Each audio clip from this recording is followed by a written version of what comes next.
नमस्कार दोस्तों। यूं तो मैंने सरोकार के लिए हजारों साक्षात्कार लिए हैं, लेकिन आज हम आप लोगों को एक ऐसी शख्सियत से रूबरू कराने जा रहे हैं जो किसी परिचय की मोहताज नहीं है। कांग्रेस के वरिष्ठ नेता महासचिव तारिक अनवर साहब से वर्तमान राजनीतिक मुद्दे पर चर्चा करने के लिए उपस्थित हैं। तो आइए मिलते हैं तारिक अनवर साहब से। नमस्कार सर। नमस्कार। सर, सबसे पहला मेरा सवाल ये है कि कांग्रेस इतनी पुरानी पार्टी, आज़ादी को देने वाली पार्टी, पूरी तरह से जो है देश पे विकास की जो है गंगा बहाने वाली कांग्रेस पार्टी, आज जो है सांप्रदायिकता की इतनी आग फैला दी गई है प्रधानमंत्री नरेंद्र मोदी के नेतृत्व में। और विपक्षी दल भी जो है हमसे व्यक्तिगत तौर पे बात ये कहते हैं कि कांग्रेस ही एक ऐसी पार्टी है जो इनका मुकाबला कर सकती है।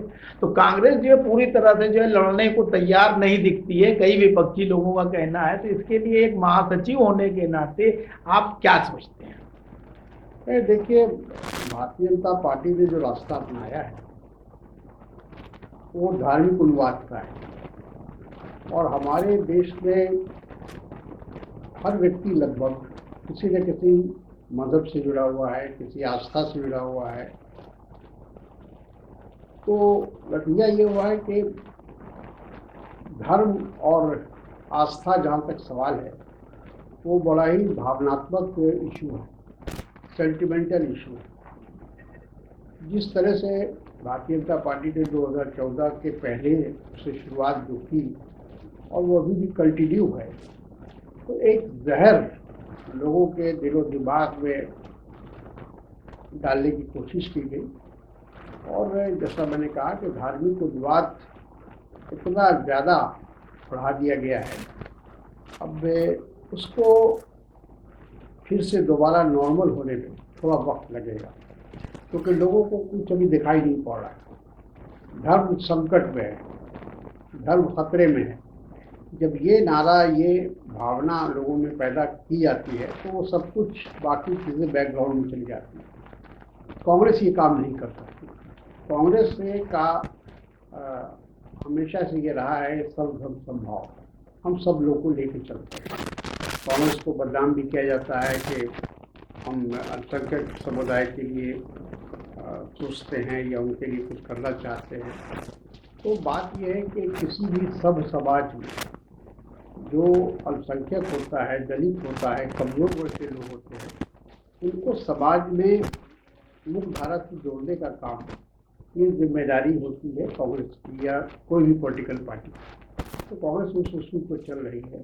तो उसका अभी कहा जाए कि थोड़े समय के लिए हमको उसका नुकसान भी हो रहा है। लोग इस तरह का आरोप लगा रहे हैं कांग्रेस के ऊपर, लेकिन समय आएगा, लोग इस बात को रियलाइज़ करेंगे। जिस तरह आज देश की जो हालात है उसको देखते हुए लोगों में वो रियलाइजेशन धीरे धीरे आने लगा है कि हम लोगों को, देशवासियों को धर्म के नाम पर, मजहब के नाम पर उनका एक प्रकार से राजनीतिक शोषण हो रहा है। सर, एक चीज बताइए कि अभी 5 राज्यों में चुनाव हो रहे हैं, गोवा, उत्तर प्रदेश, उत्तराखंड, पंजाब और मणिपुर। इसमें जो है आप क्या सोचते हैं कि कांग्रेस का प्रदर्शन कैसा रहेगा और किन राज्यों में जो है कांग्रेस अपने दम पर सरकार बनाने की स्थिति में है? मेरा ख्याल है सभी जगह अच्छा रहेगा। सभी जगह कांग्रेस से एक तरह से मुख्य विपक्षी दल है, उत्तर प्रदेश को छोड़कर, और हमारा परफॉर्मेंस पहले बेहतर रहा है। उत्तर प्रदेश में भी जब से प्रियंका जी ने वहाँ की कमान संभाली है तो वहाँ भी कांग्रेस पार्टी धीरे धीरे अपना स्थान, अपनी जगह बना रही है। तो मुझे विश्वास है कि 5 राज्यों में 4 जगह तो हमारा सीधा मुकाबला है वहाँ के जो भी दल होंगे उनके साथ। तो हमारी तो कोशिश होगी कि हम ज़्यादा से ज़्यादा राज्यों में अपनी सरकार बनाएं। सर, कांग्रेस आइडियोलॉजी ही मानने वाली ममता बनर्जी भी हैं, शरद पवार साहब भी हैं। उसके बावजूद कई जगह ऐसा होता है कि ये कांग्रेस से जो है टक्कर लेते हुए या उसके वोटों में जो है सेंध लगाते हुए दिखाई देते हैं। इस गंभीर समस्या से कांग्रेस जो है कैसे निपटे? देखिए, जो लोग कांग्रेस से निकलकर बाहर जाकर अपनी पार्टी लोगों ने बनाई वो टेम्प्रोरी फेज है, वो भी एक टेम्प्रोरी फेज। ममता के बाद टीएमसी का कोई भविष्य नहीं। उसी तरह एनसीपी के का कोई भविष्य नहीं है।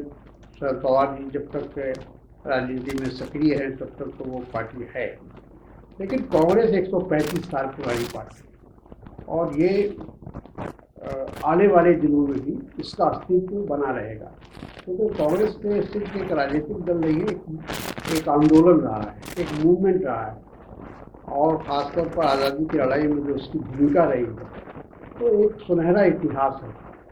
तो उस पार्टी को ख़त्म नहीं कर सकता। तो धीरे धीरे ये जो क्षेत्रीय पार्टी है या रीजनल पार्टियां हैं या कांग्रेस के नाम से जो पार्टियां बनी हैं, इनका अस्तित्व जब तक उसके नेता जिंदा हैं या राजनीति में सक्रिय है तब तक तो वो पार्टी है। सर तो कांग्रेस में जिस तरह से सोनिया गांधी जी ने जो है पूरी तरह से राहुल गांधी और प्रियंका गांधी को आगे किया हुआ है, या यूं कहें इन दोनों ने आगे बढ़कर जिम्मेदारी ली है, उनके मुकाबले कांग्रेस के और बड़े नेता उतने सक्रिय और आक्रामक नहीं दिखाई देते। इसकी क्या वजह है?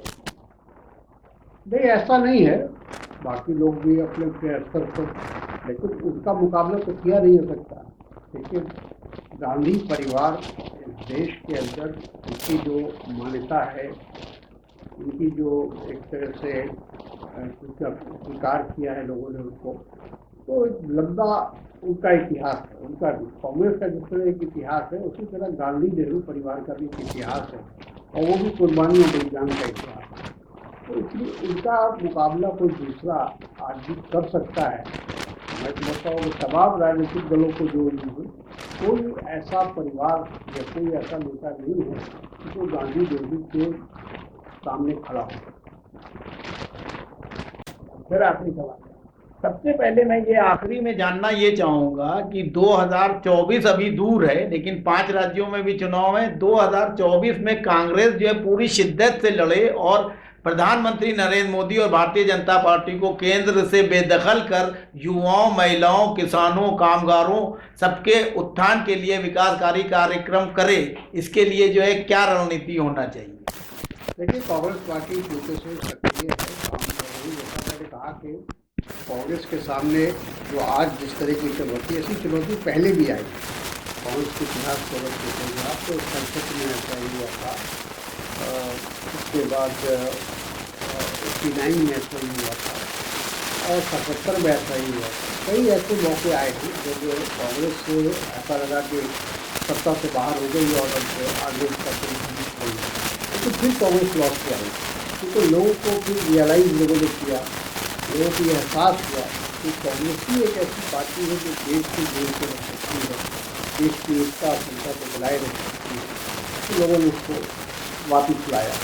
ठीक इसी तरह 2024 में भी लोगों को ये एहसास होने लगा कि अभी तक जो मोदी जी का जो कारनामा रहा है वो बहुत निराशजनक रहा है, और हर क्षेत्र में वो लगभग विफल रहे हैं। तो लोगों को एक तो ये भी लगता है कि ये सिर्फ इन्होंने अपने पूरे कार्यकाल में जुमलेबाजी के अलावा कुछ किया ही नहीं, लोगों को झूठे वादे, झूठे सपने दिखाने के अलावा इन्होंने कुछ नहीं किया। तो इसलिए लोग फिर से दोबारा लोगों के दिमाग में ये बात आनी शुरू हो चुकी है, खासकर जो यंगर जनरेशन है, नौजवान हैं, किसान हैं, मजदूर हैं, सब देख रहे हैं कि सबके साथ इस सरकार का क्या सलूक। ये सरकार बनी थी कि देश की गरीबी कम होगी, देश में महंगाई कम होगी, भ्रष्टाचार कम होगा, रोजगार लोगों को मुहैया मिलेगा। तो ये सारी चीज़ें लोगों ने सोच कर वोट दिया। लेकिन आज लोग इस बात को महसूस कर रहे हैं कि ये सरकार सिर्फ चंद मुट्ठी भर जो पूंजीपति इस देश के हैं, वो 2 घराने हैं, उनके लिए ये सरकार बनी, उनके हितों की रक्षा करने के लिए सरकार बनी है, न कि आम लोगों की रक्षा के लिए। तो ये धीरे धीरे लोगों की बात समझ में आनी शुरू हुई है, और हमको लगता है 2024 के आने तक लोगों को एहसास होगा और लोग एक परिवर्तन की दिशा में जाएंगे। सर राहुल जी जो हैं इस मुद्दे को बहुत उठाते रहे हैं कि 2 करोड़ रोजगार देने की बात की थी, नौकरियां देने की बात की थी नरेंद्र मोदी साहब ने, वो देने के बजाय करोड़ों लोग बेरोजगार हो गए उनकी पॉलिसीज को देख के। तो क्या आप ये समझते हैं कि आने वाले चुनावों में युवा वर्ग खास तौर से कांग्रेस के फेवर में आगे आएगा? देखिए, युवा बहुत इस देश का निराश है, क्योंकि उसके साथ धोखा हुआ है, उसके साथ छल हुआ है। आपने ठीक कहा कि 2014 के चुनाव में ये वादा किया था मोदी जी ने और भारतीय जनता पार्टी ने कि 2 करोड़ नौजवानों को रोजगार मिलेगा, तो लोग उसी से प्रभावित होकर लोगों ने, नौजवान आगे आया और उसने बढ़कर मोदी जी का समर्थन किया।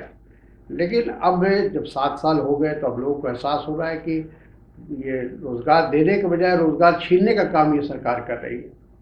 तो ऐसी हालत में लोगों की सोच में काफी तेजी से बदलाव आ रहा है। सर एक आखिरी सवाल, उत्तर प्रदेश में खास तौर से मुस्लिम वोटों के ऊपर समाजवादी पार्टी के अध्यक्ष पूर्व मुख्यमंत्री अखिलेश यादव अपना एकाधिकार मान के चल रहे हैं, तबकि कांग्रेस प्रियंका जी के नेतृत्व में बहुत तेजी से आगे बढ़ रही है। ऐसे हालात में आप उत्तर प्रदेश के मतदाताओं के लिए एक महासचिव होने के नाते क्या कहना चाहेंगे? देखिए, ऐसा है कि मुस्लिम मतदाता हो या दूसरे मतदाता हो, वो उत्तर प्रदेश के भविष्य को देखते हुए आने वाले समय में उत्तर प्रदेश किन हाथों में सुरक्षित होगा, ये उसके बाद ही लोग फैसला लेंगे। सिर्फ मुस्लिम समुदाय कोई अलग से वोट देगा ऐसा नहीं होता है। मुस्लिम समुदाय भी वही करेगा जो दूसरे समुदाय के लोग करेंगे। और लोगों ने अखिलेश जी को भी देखा, समाजवादी पार्टी को भी देखा, बीएसपी को भी देखा और बीजेपी को भी देखा। 30 साल से वहाँ कांग्रेस सत्ता से बाहर है। तो अब लोगों को यह एहसास हो रहा है कि उत्तर प्रदेश में जो भी विकास आज दिख रहा है वो कांग्रेस शासन में ही हुआ था, और कांग्रेस ही जो है उत्तर प्रदेश के अंदर जो एक माहौल है उसको बनाए रखने के लिए, उसको आपसी भाईचारगी बनाए रखने के लिए, गंगा जमनी तहजीब को बनाए रखने के लिए ये आवश्यक है कि कांग्रेस को दोबारा लाया जाए। तो ये सोच हमको लगता है कि आने वाले विधानसभा में कांग्रेस को भी एक मजबूत पार्टी के रूप में उभर कर सामने आएगी, और हो सकता है कि हम सरकार भी वहाँ बनाएं।